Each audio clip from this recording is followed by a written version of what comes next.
In this short video, I'm going to demonstrate how a producer can add a crop location to the Texas Crop Registry website that can alert pesticide applicators to the location of nearby crops in relation to pending pesticide applications. After completing the steps in this video, you should be ready to use the Texas Crop Registry to let pesticide applicators know about your growing areas. For your information, you may wish to view the video of how an applicator will use the site to view your crop locations. Here at the home page of the Texas Crop Registry, I am currently logged in, having already registered. Another video tutorial goes over the registration process. First, I click on the Producers tab to register and manage crop locations. To add a new crop, I simply click on Add New Crop Location. This opens a new screen with a map. The next step is to use the map to manually zoom in to the county of my crop location. First, I select Brazos County from this drop-down menu. With the county now selected, I can use a scroll button on the mouse to zoom in and out of the area. Here I'm going to zoom in to the intersection of University Drive and Boonville Road.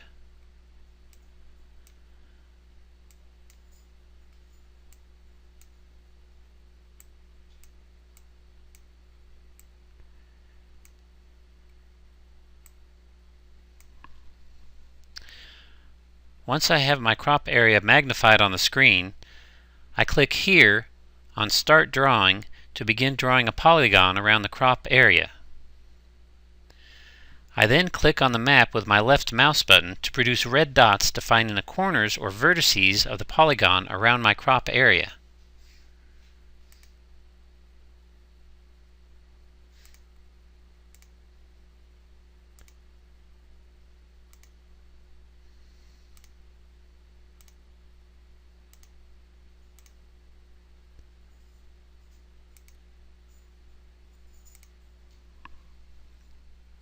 Once I have clicked on all the corners needed, I click on Finish Drawing to complete the mapping of my crop.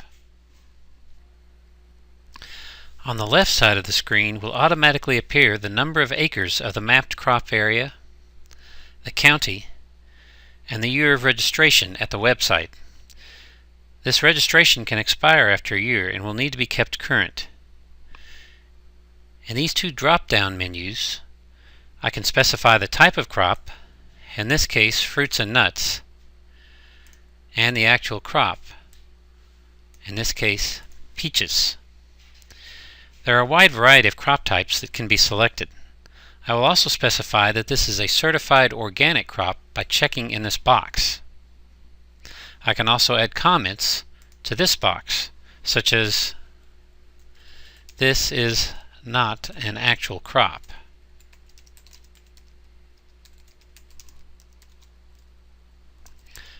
But a web demonstration.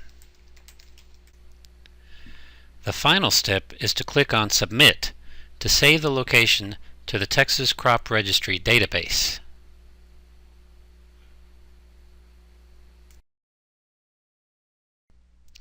After submitting the location, I am brought to a screen showing this site among my current crop locations. I can click on the map and zoom out from my crop and hover the mouse over the crop's location to see the identity of the crop. I can also click on my crop in the list to zoom back in.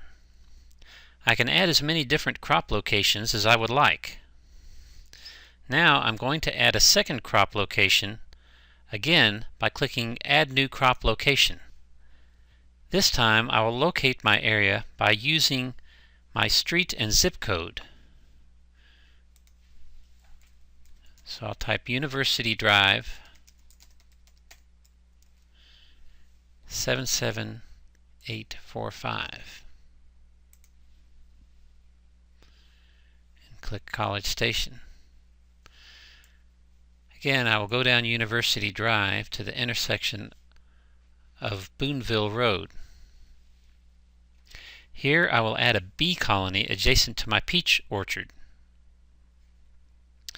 If I make an error on the drawing, I can press Start Drawing again to start over.